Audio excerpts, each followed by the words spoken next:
a magia do futebol. Somos diferentes, mas torcer nos faz parecidos. Não importa se você assiste com a camisa da sorte, no bar com amigos ou em casa na poltrona. Preparou, vai bater, pegou!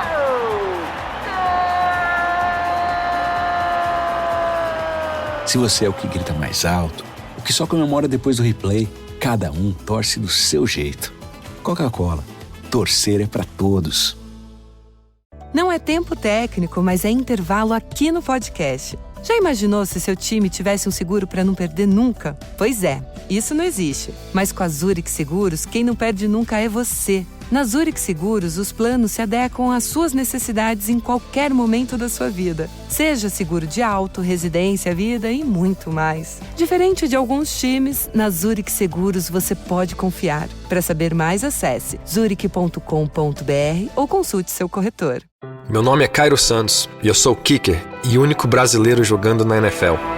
Cada chute, cada jarda conquistada, cada passo me levou para mais perto dos meus sonhos. Agora, a cada R$200 em compras com seu Visa cadastrado, você tem a chance de ficar mais perto do sonho de assistir ao Super Bowl 59. E usando o seu cartão de débito, você ainda concorre a prêmios diários de até R$1.000. Não importa o tamanho do seu sonho, dê o primeiro passo. Visa, apoiando seus passos aonde você quiser chegar.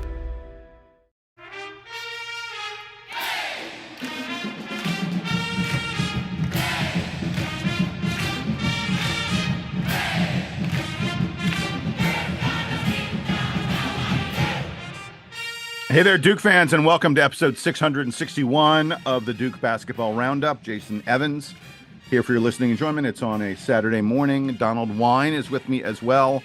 Donald, where are you this fine morning?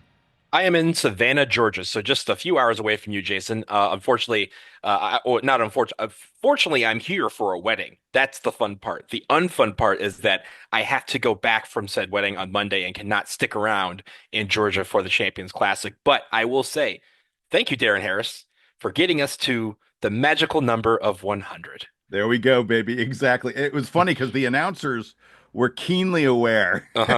They were like, "Oh, the shot clock hasn't run out yet. Duke's got one more chance.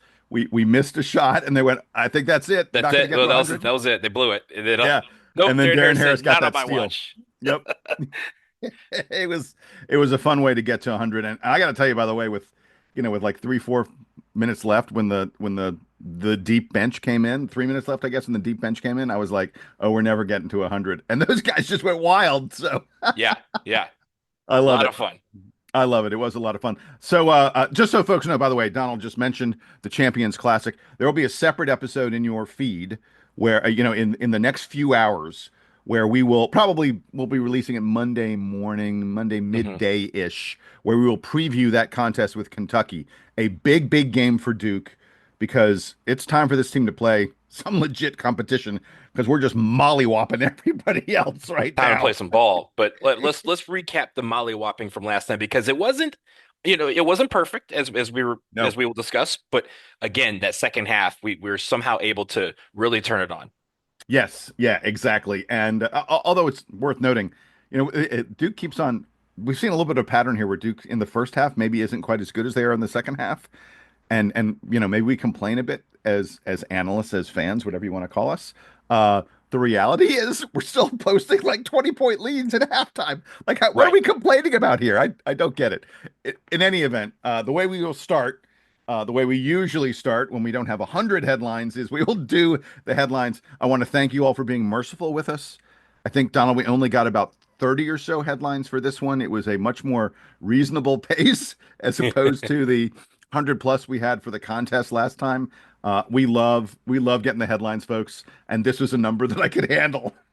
Well, it was also good. We were talking before, for the first one, because we had to arrive at a winner, we each had to read all of them. There are some where I know Jason is going to love, so I'm like, I don't have to necessarily like incorporate that, because I know Jason will pick that up. And Jason has some where he goes, I think Donald will grab that, so he can, I can move to the next one. So it makes it a little bit easier. But I will say this: continue to push us to do the work. dbrpodcast@gmail.com. Continue to send your headlines in. We will continue to read them in the fashion that we have to get them on the show. And as always, Jason, there are some good ones. Yes, exactly. We will start. Donald and I will ping pong back and forth with our headlines. I'm going to start with something from John Grantland, who sends us multiple headlines every time. He is, by the way, a Marine, and said he was very happy to watch Duke pummel Army. I love that. And his headline, short and sweet. This is a really good one. He goes, "Hey Army, salute this flag." That was easy. That was there's a lot of Army references and stuff like that. One from Eric Peterson, who I believe is a first time emailer to us. But Eric Peterson wrote, "It was a blackout kind of night for Army as Duke's big duo logs double doubles." So I thought that was pretty cool. Yeah, we got a lot of double double references to what Cooper Flag and Common Man Malawach did in this game. Braden Watson gave us one that wasn't a double double, but he again used the alliteration of the D's. Duke defends, drills threes, and drops 100 on Army. Thanks, Braden. Ryan Balch, I hope I'm pronouncing that right. He wrote in, "I got your six. Multiple Devils get double digits as Duke's depth in defense dominate Army." The six, obviously a nice little Army reference or a military reference to covering somebody's behind, but also six, the number of guys in double figures once again for the Blue Devils. All right, and Josh Dilly. This is a tough one to read, kind of.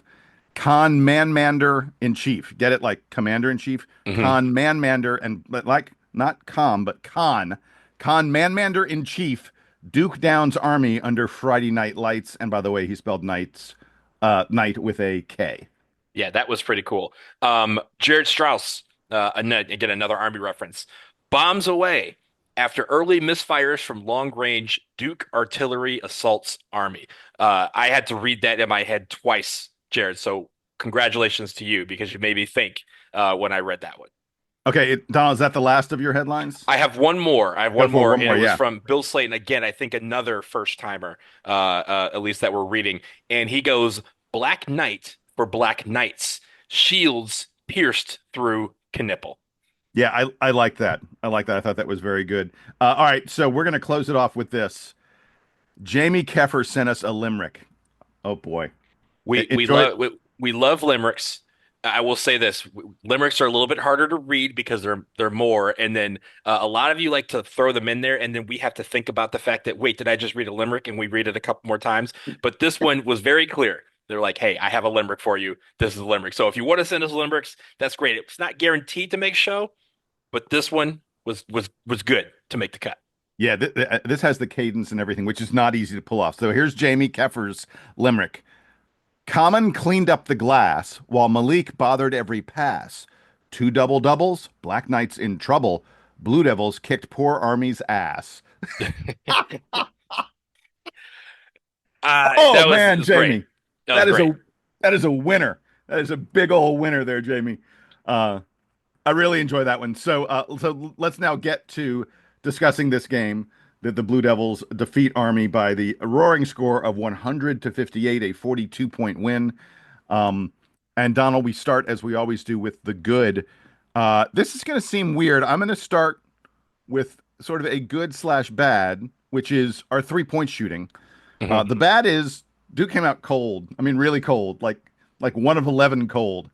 But after that 1 of 11, they hit an outrageous 16 of their final 27 3-point shots.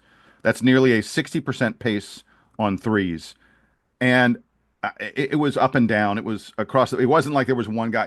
Yes, Con Knipple is an amazing 3-point shooter, and every team in the country at this point needs to worry about him. He goes 4 of 6 on threes. Tyrese Proctor goes 4 of 9. Tyrese Proctor, the 4 of 9 is really weird, by the way. He hit 4 in a row. Like he Mhm. missed 3, hit 4 in a row, then he missed 2. But man, 4 of 9 from 3-pointer range, you will take that every day. I want to point out once again, I am going to win the stats game contest for how many 3-point shots per game Tyrese Proctor will make. You guys are, I think I have 2.2 or something like that as my number. He's going to way surpass that number.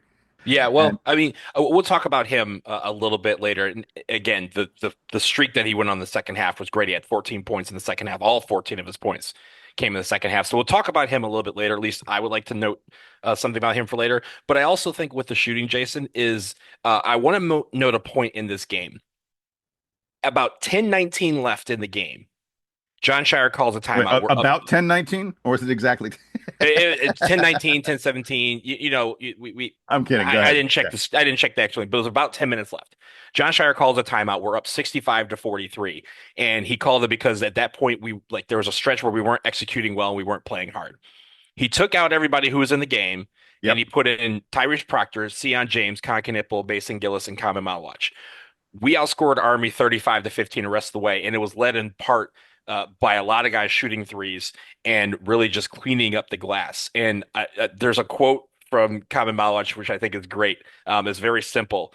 They asked him after the game, especially in the second half, how, what he was doing out there. He just goes, quote, I just went out there and did my job. Get rebounds. That's all I had in my head. Get every offensive rebound or every defensive rebound. It was similar in the way he said it to Nikola Jokic's quote, where he goes, "I do my job, I go home." Like that was Yeah. it was basically he's like, my job is to get rebounds, so that's what I do. Other things like blocks, dunks, sure, I add that to my repertoire, but right now my job is to get rebounds. And I think again, it goes back to the roles and responsibilities that this team has. Some point some of these guys don't always execute their role, but when everyone is on the same page and understanding what they're supposed to do and perform that, this team can beat any team in the country. In the second half, we scored 57 points. There's 90% of college basketball teams that won't score that in an entire game. So the fact that we have that in our back pocket doesn't necessarily mean we need to be using it every game. We'll talk about that. But I think the fact that we have that means everyone has a role, everyone has a responsibility. And like Kamen Malwatch said, I'm doing my job. If everyone's doing their job, nobody should beat this team. Yeah, I'll tell you that one of the things that is most noticeable about this club, and admittedly, we've only seen them play blowout games. So when the pressure's on, when they're facing more talented opponents, it'll be very interesting to track and see whether this continues to be there. But this is an incredibly unselfish team. This is a team where you're right. Everyone seems to know their role and seems to relish in I am doing my job and I can count on my teammates to do their job. And together we will, form this this truly impressive array of responsibilities that our opponents will not be able to handle on either end of the floor. Really quick to button up the 3-point shooting thing that I was going to say. I wonder if this team is ever going to have a truly bad 3-point shooting game. I guess it's inevitable. And, Yeah, we're and going to. Right? We just have to keep that in our mind because I think, again, the balanced attack that we have is, yeah, we might not be relying on some of those other aspects of the game, but we're going to need them because there is going to be a game where we start out 1 for 11 and continue to shoot 1 for 11, 2 for 20, or something like that. We have to figure out a way to score in other ways. So, yes, this is going to happen at some point. well, but I'm going to tell you that I'm not so sure that that's going to happen because the number of 3-pointers that this team takes, sorry, the law of averages is going to start to if they truly are a team that's going to hit around 40% on their threes, the law of averages says you start taking enough, you're going to have the hot streak to counteract that cold streak. And I feel like we kind of saw a little bit of that in this game. They were 1 of 11 sort of midway through the first half. Well, it didn't continue. They then hit 60% over the rest of the game. And I think that the quality of the 3-point looks that we get, the fact I don't feel like anybody forces up a 3-pointer, and the quality of the shooters on this team. John Shire has assembled a team of dudes who are really, really good at shooting 3-pointers. That's not easy. It is not easy to do that at the college basketball level. And maybe it's fool's gold, and maybe I'm just completely wrong, and maybe the day will come when no one can hit one. But I kind of feel like it's possible we won't see that. Maybe there'll be a game that Duke only hits 25, 28% or something like that. And they'll have to, figure out how to win in a game like that. But there's a piece of me that wonders, because of the volume that we're taking and the quality of our shooters, if it's ever really going to happen. I I'd love for it not to. Yeah, I was gonna say like I think you and I agree that this is one of the better shooting Duke teams that we have seen. Yes, we're 2 games in, but we feel like this is going to go down as one of the better 3-point shooting teams that Duke has had in a very long time. And we've had 8. I mean, look at our streak was like 1,227 games in a Yeah. row where we hit a three. But remember, Jason, like even last year, we're like, oh, these guys can shoot threes. We shouldn't, we may have some games where we struggle, but we should be hitting threes. And we had some games where we struggled to hit the 1 3 to keep that streak going. We were worried about that. Every good team has a bad shooting day. Every good team goes through it, whether on any level, even the Golden State Warriors, when they're hitting 60, it feels like 63s a game, have games where they only hit 2 or 3, and they have to figure out another way to win. I think what we're learning from this team is yes, despite the fact we were shooting 1 for 11, we were up 20 points because we went on an 18-0 run using other channels to get to the basket and get points. So I think they're learning about that. Again, as we look forward to Kentucky, we'll see how they put that together. But Jason, I did want to talk about another kind of good bad thing, and that is Cooper Flag. Cooper Flag, as Tom Withermuth said, was one Gatorade away from a 10-5-5 game. And it's I'm sure we'll talk about the cramps, but 13 points, 11 rebounds, 2 of them offensive, 3 assists, 3 blocks, 2 steals. He was 50% from the floor, 50% from three. He really did it all. And after the game, John Shire was basically like, we have to figure out a way, in essence, to keep him in the game. And it's similar to what we experienced with Paulo Banchero. But the fact is, despite the fact that what I'm learning more and more about Cooper Flag is despite the fact that everyone has the target on him as the number one of the number one players in the country, he still finds a way to elevate his game even above that. When there's 5 guys zeroing in on him, he makes the great pass. When there's 3 guys going for a rebound, he's the fourth one that soars over and grabs it and goes the other way. The competitiveness that he has shown throughout the summer has carried over into the fall. And despite, again, they even said on the broadcast, and I agree with them, there's going to be times where he scores 25 points. There's going to be times where he scores 10, and he's going to have the same degree of effect on the game because he can do so many other things. Yeah, I thought that was a great comment by the commentators. I think it was Spatola who said that. Yeah. Yeah, I think it was Chris Pistola who said it, and it is so accurate. I was watching this game. First of all, I wanted to praise Cooper. I thought he had a more efficient game.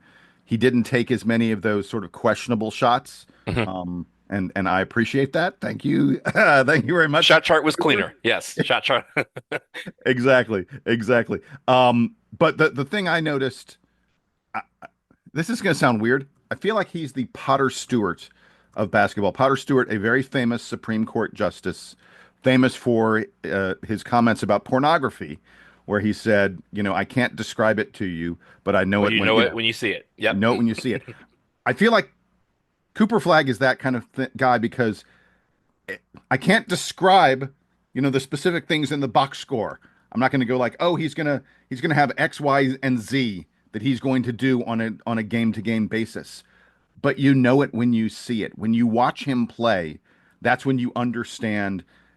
I've talked about this, his gravity on the court, the way everything on the court becomes focused around him.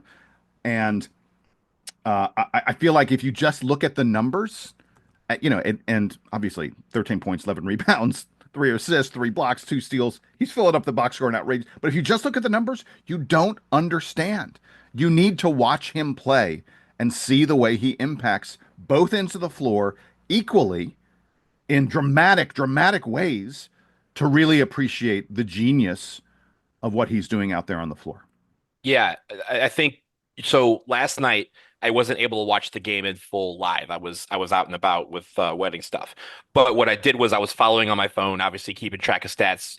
Shout out my best friend Jeff. He was texting me things about the game that I need to think about. And this morning I was able to watch the game in full. No stats, no nothing, right? I wasn't checking at halftime to see, oh, whose stat was what. Just watch the game based on the field because I love watching games without really necessarily knowing what the data looks like. And Cooper Flag, when he's on the floor, is one of those guys where everyone in the gym is like, what's he gonna do? Right? Like Yeah. it's Yeah. like there's an air of anticipation when he doesn't have the ball. So when he gets the ball, you can feel the energy in Cameron kind of pick up just that ever so much because they know something is about to happen special.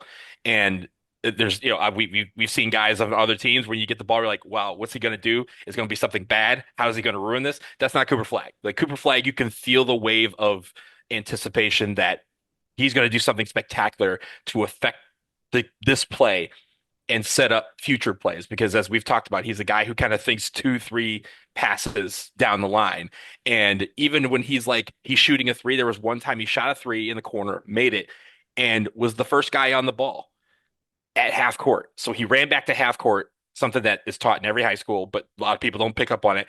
Ran back to half court, and they were, Army was trying to come quickly the other way, and they couldn't because he just did enough to stop them and make them have to readjust and start their offense again, of which it turned out to be a bad shot. So that little thing probably saved a better shot, maybe a better opportunity for Army at 2 points, which may be a little small thing, but that's how you make 18-0 runs is those little small plays. He's not only doing the generational talent stuff, he's doing the little things to set up that generational talent stuff. Yeah, no question about it. All right, I want to get to another thing, and you alluded to this earlier. You were talking about Man. I want to specifically talk about Duke on the boards. Plus 19 on the glass in the first half in this game. I want to repeat that. Duke was plus 19 rebounding in the first half. We out rebounded them 35-16. Oh, come on. 30, Duke had I saw that number and I didn't believe it. Again, I looked at the stats at the end and I was like, we had 35 rebounds in the first half. Some teams don't get 25, 30 rebounds in a game. We had it in the first half. The fact that we have these sort of stats are like, again, if we put everything together, there's very few teams who can match that. Yeah. For the game, we end up with a 50-32 rebounding edge. So the second half was pretty much even, but I think part of that was, there were a couple little flurries where it felt like Army we got multiple rebounds, especially on offense at times. It's not a big deal. And we were hitting more shots. So Yeah, yeah. But the 15 offensive rebounds in the first half were outrageous. Cooper Flag and Kamen Malawach both end combined the first half. This was their combined number, 20 points and 20 rebounds. It's worth noting that Army in the first half had 20 points and 16 rebounds. So our two big men all by themselves had equaled the score and out rebounded Army again, all by themselves. And regarding Man, there was something in the box score that really got to me. It says he had 0 block shots. That's impossible. I saw him block a shot. There was the moment in the game where they were talking about AJ Allen Spatch, whatever. I call him Alan Spa, but it's Alan Spatch apparently. The same way that we had mentioned that he is the son of Adam from Clemson, and the announcers were talking about it, and it came at a moment where Man partially blocked a shot, and it sort of it looped and it came up short of the basket, well short of the basket, and so Alan Spatch was able to get the rebound and put it in. It's like very serendipitous for the announcers that happened. How is that not a blocked shot? Guy goes up for the shot, Man hits it. It ends up going like 5 feet short of the basket, and you're not calling that a block shot? I don't understand. He absolutely had a block shot in this game. It's kind of weird. But he also had that one when you looked at it on replay, they called it a goaltend. When you looked at it on replay, that was hysterical. I was like, hey man, I don't know. That was at his apex. The problem was he jumped so high, like he came down on the ball. So they're like, there's no way it wasn't coming down the way he caught it. And you could see someone in the background just go like put their hand to their head, like, oh my God, look how high you were. But even with officially 0 block shots, he's just such a presence in the middle there. You could tell that Army was a little bit afraid to go at him. He's just a monster on the board. You talked about this earlier. He had 6 offensive rebounds all in the first half. It was a major part of Duke's offensive attack when we were struggling. When we were struggling to put in long range shots, Man was there to pick us up by getting offensive rebounds. And as a result, we beat them 15-0 on second chance points in the first half, 15-0. That was a huge part of Duke having a comfortable lead at halftime, even though, as we said, we didn't, shoot that great. It ended up being his first double-double on the season. Most of his points, I think, came off of those rebounds. Duke still isn't looking for him a lot in the post. I really feel like that's going to get there over the course of time. We've seen in practice and things like that. I think he is skilled in the post. He's certainly a good finisher when he gets the rebounds. So I think it's gonna happen for him that Duke's gonna look for him a little bit more. So I want to talk quickly about, well, first of all, I want to talk about Conkinipple. He regressed to the mean. He only had 15 points. I don't know if this is good or bad that he's regressed to the mean, but no, I joke. Like again, he was adding in ways, and I think the theme of this game was that when we weren't shooting well, guys were adding stuff in different ways. I want to point out a few guys in this little thing that I thought again filled up the stat sheet. Conkinipple, 15 points, 2 rebounds, 2 assists, and a steal. Sion James, 12 points, 4 assists, 1 rebound, and 2 steals off the bench. Malik Brown, only 2 points, but 7 rebounds, three of them offensive, 1 assist, 2 blocks, and a steal. Remember, we talked about him not being a guy who blocks shots. He had two of them in this game. Yep. Mason Gillis, again, 8 points, 2 rebounds, 1 assist, 1 steal. These guys are coming off the bench, or in the case of Knipple, he's starting.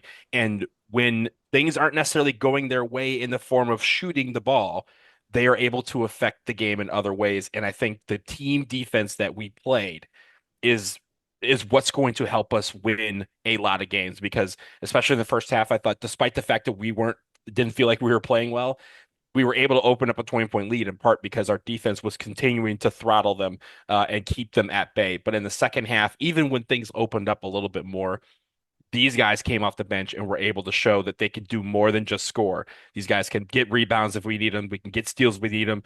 Guys who are being asked to do other things, like again, Malik Brown asked to block shots. He's able to block shots because that's what's needed at the time. So I'm really liking what I'm seeing from our bench, not just in the points department, but also in what they're contributing in other forms of the game.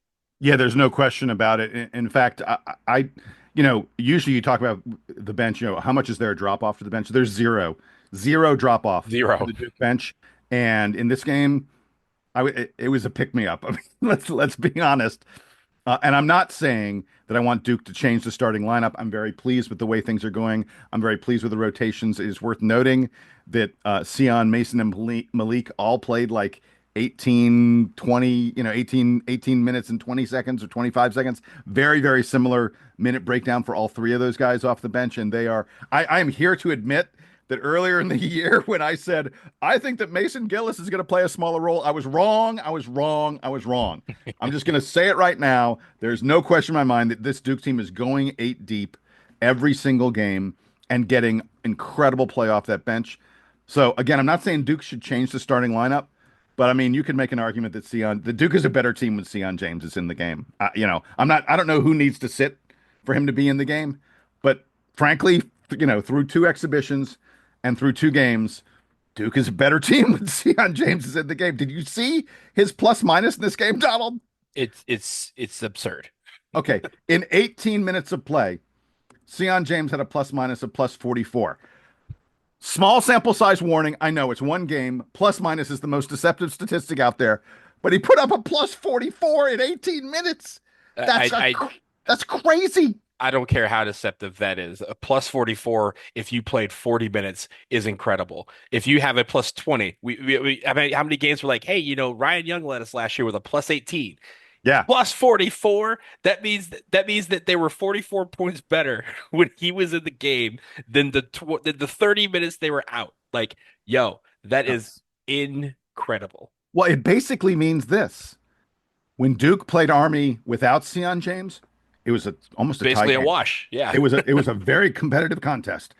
When Sion James was in the game, Duke beat the ever-loving stink off of Army. I had to mention that, and I thought I agree with you. I think our defense, our bench was just outstanding. 36 points from those guys, and they are such difference makers on defense.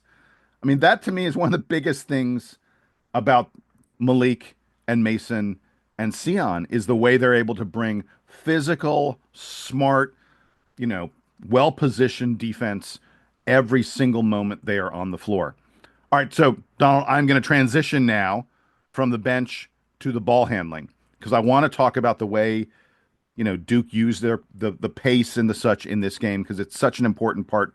We talked about it extensively in the preview that the pace of the game would be a key factor that we wanted to pay attention to.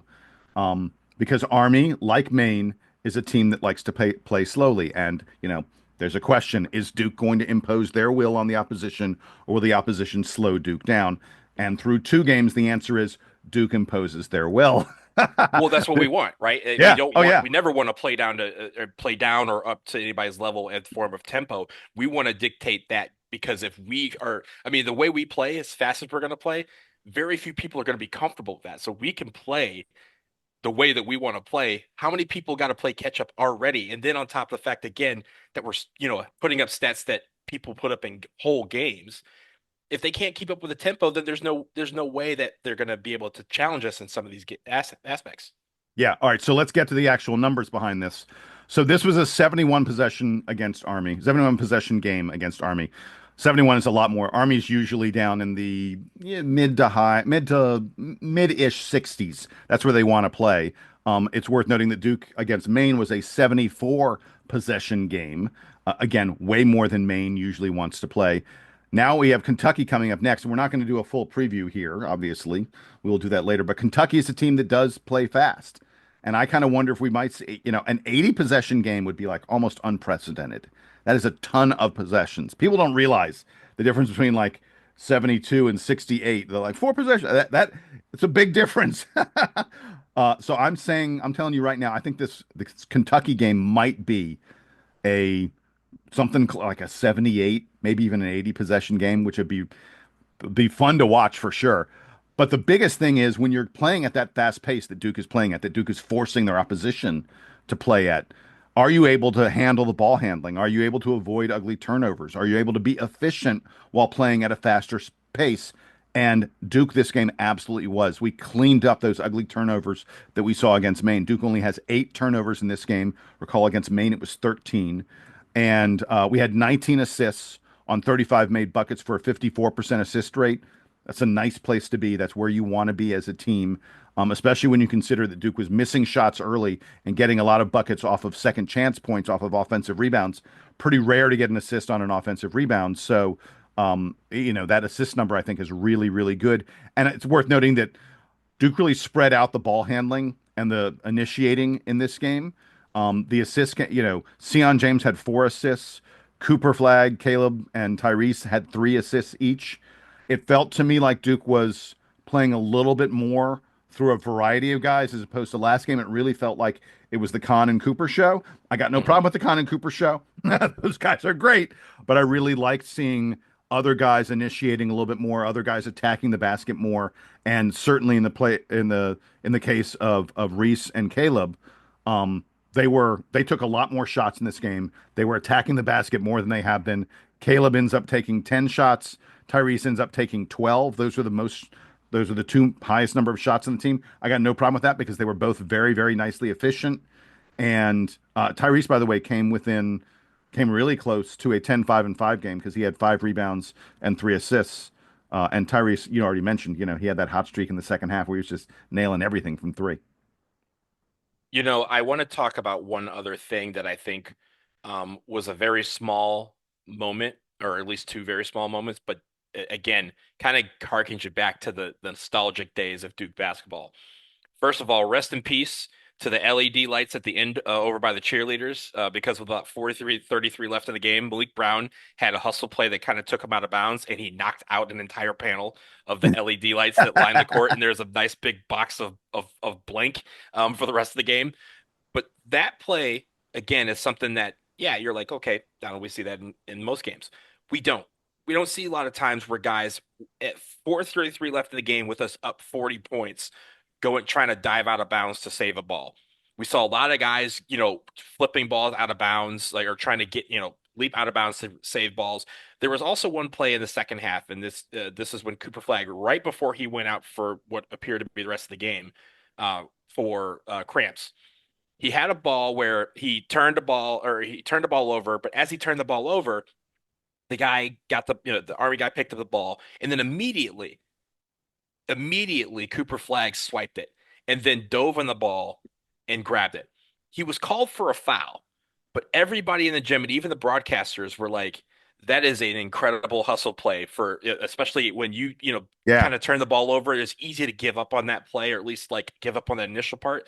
But as soon as the ball was out of his hands, his mind immediately shifted to get the ball back. And he did so. Again, I didn't think it was a foul because when you watch the replay, there was no touching of the other player. He just swiped the ball out of his hand, dove in front of him and got the ball. And then for some reason, right, I think Roger Ayers called him for a foul. And I think that sort of hustle play, when you sit there, especially with the fact that he has been hampered by cramps, he is about to come out of the game, and at that point, we're like, oh, he's back. And then all of a sudden, he went to the bench because we were kind of up 30, and then we never needed to put him back into the game. But I think that sort of play is what's going to define this team. Because throughout all the stars, throughout all the things that we can do, if they can do hustle plays like that every single game, that is going to be what helps this crowd love them, and what's going to be what makes opponents fear them. Because the fact that they're up 30, diving for loose balls, throwing themselves into the crowd to save a again, one measly possession. What's one measly possession to them? This team, it feels like so far throughout the preseason, these early two games, that every possession means something more than themselves. And I think that's what John Shire has been trying to harp on them, going back to those nostalgic Duke days when I was in school, Jason, before when you were in school, where guys would like every play felt like the end of the last play of the Super Bowl. And you had to make a play. The next play mantra came because guys would be so animated about the fact that they would lose a play that that Coach K had kind of had to calm them down, like just don't worry about that. Like I love the fact Right. that you sold yourself out for that one play, but we have 30, 30 more plays left in this half. So I need you to get back on defense. I need you to make the next play. So the fact is they're embracing that. And I think as that becomes better, we're going to see them win a lot more of those plays. That is what saves games. Those games are what save championships. And that's why this team, we think, is built for the long haul. Yeah, for sure. One little correction. I think that after Cooper had the first bad problem with the cramps, he did come back in the game He came briefly. back for like, it was like 30 seconds because he came back in. We had like two plays and then they went to a TV timeout and then they came back and like, oh, he's back on the bench. Yeah. But again, we were up 30 at that point. Right, right. And I'm not sure if he went back to the bench for the cramps or just because Shire was beginning to ratchet back on things. All right, Donald, you Right. got anything else in the good, or are we we're gonna take a little break here? Is that cool? Yeah, I think that's cool. And then we can discuss what we need to improve as we look forward. Exactly. We'll have that as well as our play of the game after this break.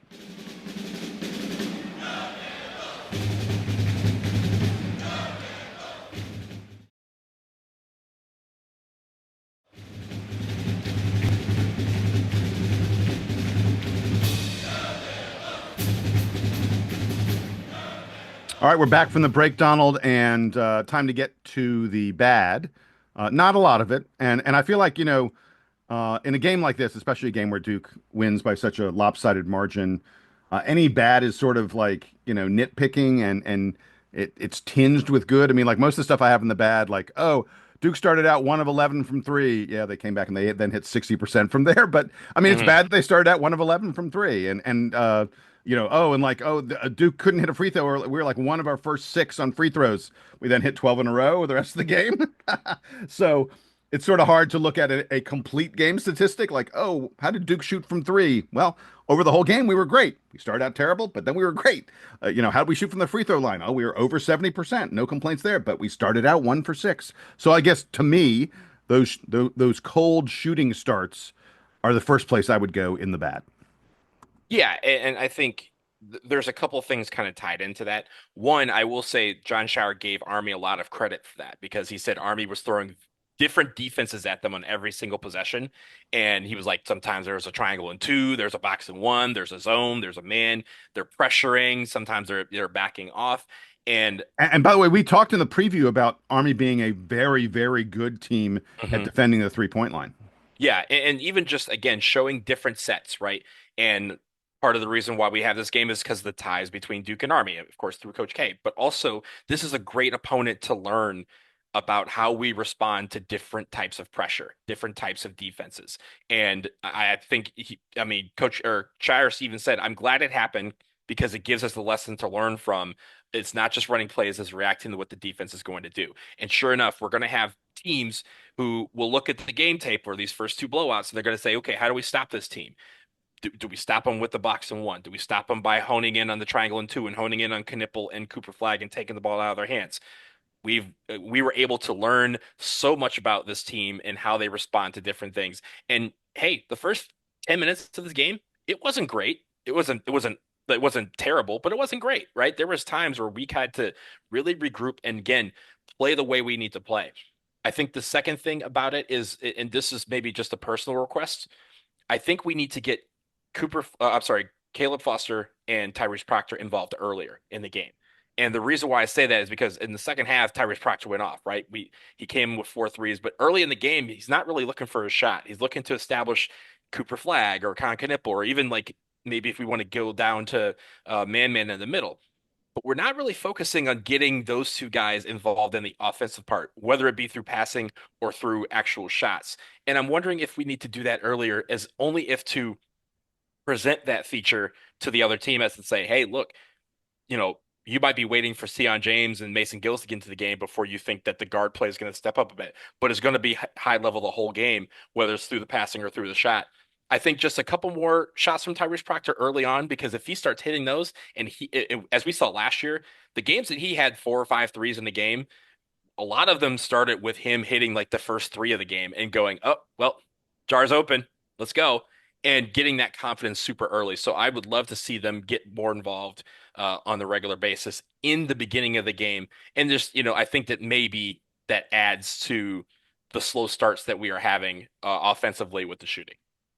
Yeah, I'm gonna kind of push back on that a little bit. Tyrese Proctor was 0 for 3 from three in the first like 8, 10 minutes of this game. Like he didn't hit any three-pointers early in Mhm. this game, but they were looking for him. I don't know that I don't know that this team is so unselfish.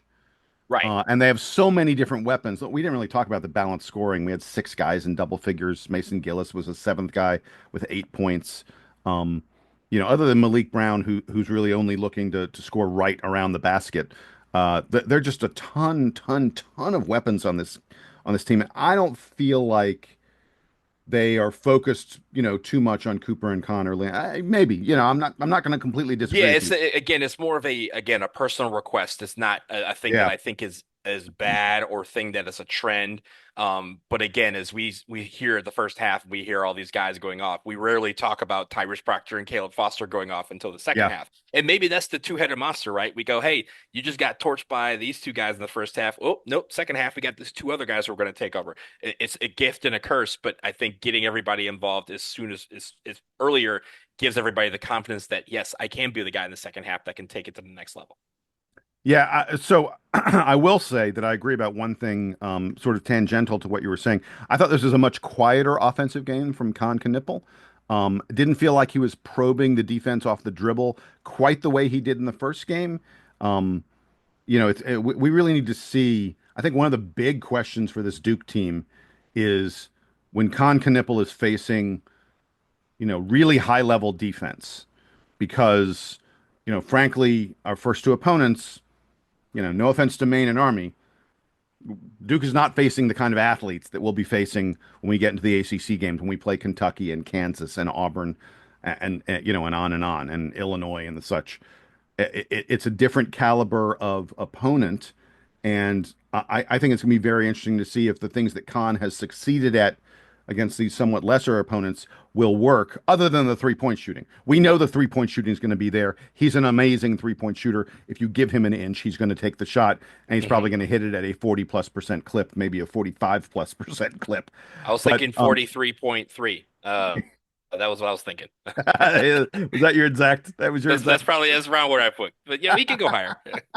I mean, this is not a huge deal, but I did want to note in the bad that it felt like a little a quieter, not quite as creative offensive game from Con Knipple. Again, we're picking at nits here. Frankly, if we're going to talk about the bad, then we do need to talk about Darren Harris and Isaiah Evans, who, when they came in the second, Evans got some run early in the first, not early in the first half, but It was toward the like end of the mid first first half. half, or like yeah, Yeah. like 8 minutes into the game. Or I'm sorry, 8 minutes left in the first half. Right, something like that. But when the two of them both came in the second half, and it wasn't when they came in with Spencer Hubbard and Neil Begovic and the other guys deep on the bench. They were in with three of the other regulars, and the team suddenly looked very disjointed. The offense couldn't find good shots.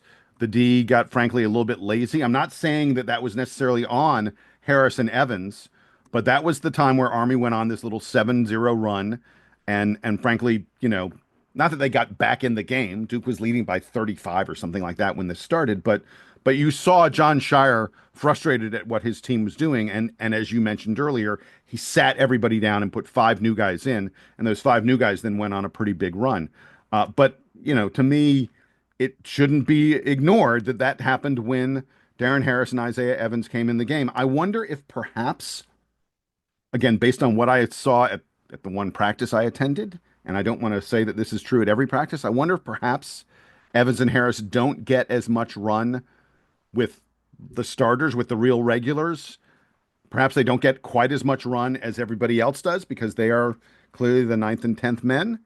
And if perhaps they're just not quite as comfortable playing with Cooper, playing with, you know, Caleb and the such, and that as a result, the team is a little less coordinated when they come in the game alongside those guys. I think that's, something I want to look for. And I want to look to see if Isaiah Evans continues to get first half run in games against better opponents, specifically like against Kentucky. Are we going to see Isaiah Evans get that little first half run? He's yet to have sort of a offensive explosion that everyone says, and I think we know he's capable of. I'll take it. Anytime you're ready to give it to me, Isaiah, I'm here for it. But I did want to note that I thought those two guys in a game that Duke wins by close to 50 points, they both had negative plus minuses as a result, I think, of that poor play in that stretch they had sort of midway through the second half. I mean, I think there's freshmen on every championship team that we've had that late in the season they become someone that we surprisingly rely on, or that surprisingly emerges as someone who can be an off the bench threat. Yeah. 2015 we had Grayson Allen, right? Like, and it's not, again, he is not Grayson Allen. Grayson Allen is not Isaiah Evans or Darren Harris, but they have a similar trajectory in that they may not be called upon early in the season to do a lot and be, carry a heavy load, but when they're ready to do it and they break out, it's going to be a big deal and a big development for this team. So I'm looking forward to that. And I think, like you, I think they're just going to continue to develop that even more throughout the year and see who are the two kind of emerges as that guy. A couple of nitpicky points, or at least one nitpicky point that I have very quickly is the free throws. You mentioned that we started out, it was like 1 for 6 or something from the Yeah. line. Let's not make that a trend. I don't need to belabor that point. So let's not make that a trend. Let's make our free throws. But the one big quote unquote bad that I do not want to become a trend, and I know you don't either, are Cooper Flagg's cramps. We obviously experienced that with Paulo Banchero. Paulo Banchero they were able to figure it out. They had some, Michael Jordan secret stuff that they would give him during games to keep him hydrated. Cooper Flagg's endorsed by Gatorade, so maybe Gatorade can help out in this regard. But I just want to read the quote from John Shire in the post-game press conference about the cramps. And he said, quote, "I'm not happy about it for him. We have to help him, and we will. We can't have that happening. Bottom line, I thought he had it going too. That first half, he was really just controlling the whole game with his rebounding, his passing, his playmaking, his scoring. He was assertive shooting the ball. So that can't happen. I'm not happy with it, and we're going to fix that." I'm counting, Jason. I believe he said, "I'm not happy with it," like 3 or 4 times in Yeah. the span of like 20 seconds. And the fact that he said, "We're going to fix that," that is obviously going to be something that they're going to focus on because, yes, it's one thing to play only 5 minutes in the second half against Army. We cannot have that against the Kentuckys and the Arizonas and the Kansases and the Auburns and the ACC schedule. You want to have him on the floor, so let's figure out a way to keep him on the floor. Yeah, you took the words out of my mouth. That was going to be my last thing in the bad. Twice in 2 games now, we've seen Cooper Flag suffer from cramps, and this is a problem because you don't want him to be gun shy at all about using his athleticism. Now, luckily, it's Or worth going noting hard, right? Like he yeah, played 18 minutes and 53 seconds in the first half. You don't want him in the first half to be coasting because he wants to stay on the court a little bit longer. You want him doing what he does as long as he possibly can. yeah, exactly. Now, luckily, I was going to say Duke happens to have a fairly good medical Yeah. facility right on campus there. Some sports medicine geniuses that work at Duke. I am sure that these guys are really working on it. Cooper said they had him drinking like some pickle juice or something like Yeah, that. yeah. I mean, with Paulo and again, unfortunately, Paulo is hurt. So maybe if he's in Atlanta, maybe he can offer some pointers to how he was able to overcome it. But I remember him. they said he like had some regiment of things that he was supposed to take, and even despite the fact that like during the day he wasn't thirsty, they're like, no, you're doubting this like formula Right. here because later on you'll need those electrolytes that, and it's again it's water, Gatorade, the electrolytes, the liquid IVs, whatever you need. I'm sure they have all of that at their disposal. Yeah. All right. So I got nothing else in the bad, man. Let's move on to the play of the game as we wrap things up here. What is your choice for the top moment from the Blue Devils against Army? It was about with about 7:17 or so left in the first half. Cooper Flag drives a lane. He misses the layup. Ball bounces around the air and it lands in the hands of Cephas, who's on the right side of the court. The entire rest of the teams, everyone on the floor, is in his face except for one man. That's Concanipple, who was the far side of the court. He throws the cross court pass, and as the closeout defender comes out, Khan buries the three. I thought that was excellent work to find a teammate that was open. I honestly think Khan might have got fouled. I'm not like saying, hey, he should have gone to the line for the and one, but he definitely high-fived the defender as he shot the ball. With and it wasn't cordial. It was the follow through. But that was a great play, and that was my play of the game. So my play of the game is a fairly simple moment. Late in the first half, I didn't get the exact minute, but Kamen Malawach, Man grabbed an offensive rebound and dunked in a way that caused the stink face on everyone in the stadium. Just like, damn, did he just do that? Jason, And on that play, I'm watching it when I watched it on my computer. I yeah. literally did you all can't see this, but I did the duck away, like the oh no, like who's underneath? Like Yeah, right. Yeah, he was almost arrested for assault that for what floorboard had a Man did to family. the rim. Oh yeah, at halftime the studio announcer, I forget what his name was. He said it was an Inspector Gadget kind of play Yes, because Man's arms were go so gadget dunk. they were crazy long on that play. But I picked that one because in addition to being anytime I make a stink face, you know it's a good play. But in addition to that, it really showed off Duke's best attribute in this game, which was our dominance of the boards and the way we just destroyed them on the offensive boards, especially in the first half, which to me was the story of Duke building out a big lead in this contest. It felt at times like even though Duke was missing a ton of shots, it didn't matter because we were getting every offensive rebound. hmm All right, with that, we're going to wrap it up here on the latest edition. Wait, Oh, Jason, this is the first week of the year. We got to have a player of the week. oh man, I did not even think about that. Yeah, I we at haven't least have prepared two for this. games. You're right. I completely forgot about it, but I'll have no trouble picking my player of the week. Why don't you go first, and then I'll do mine.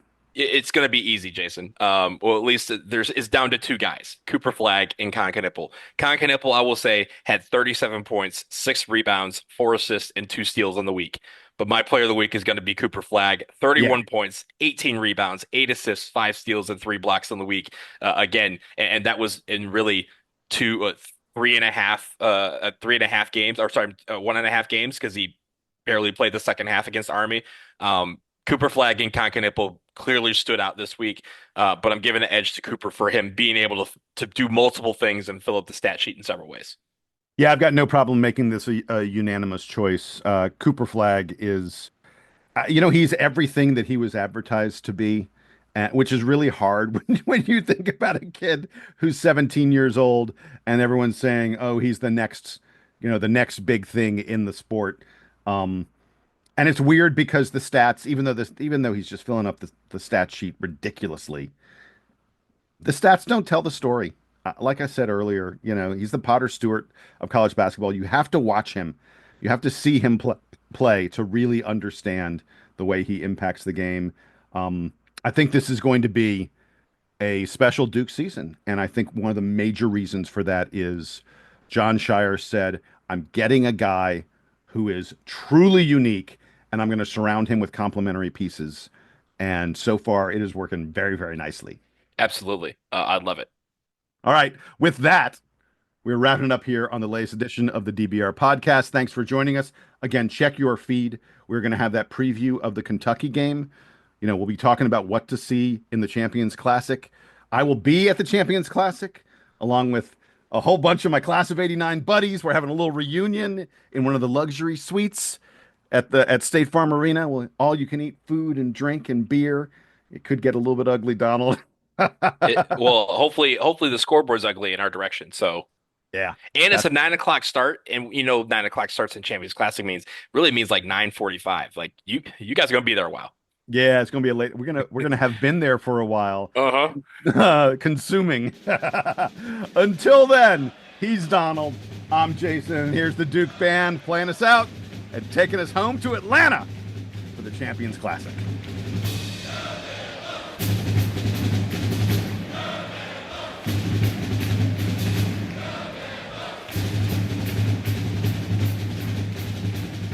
Remind me, where are you in a hotel today? I am in Savannah, Georgia. Oh, very nice. 4 hours Yeah, away. You didn't want to stay for a few days and come to the Champions Classic? not a want. I have to get back. I have to work. So like my best friends were like, we could go to the Champions Classic like $70 to fly down there. I was like, I'll already be in Georgia. They're like, so why would you stay? And I was like, it's not a want. It's never a want if I end up not going somewhere.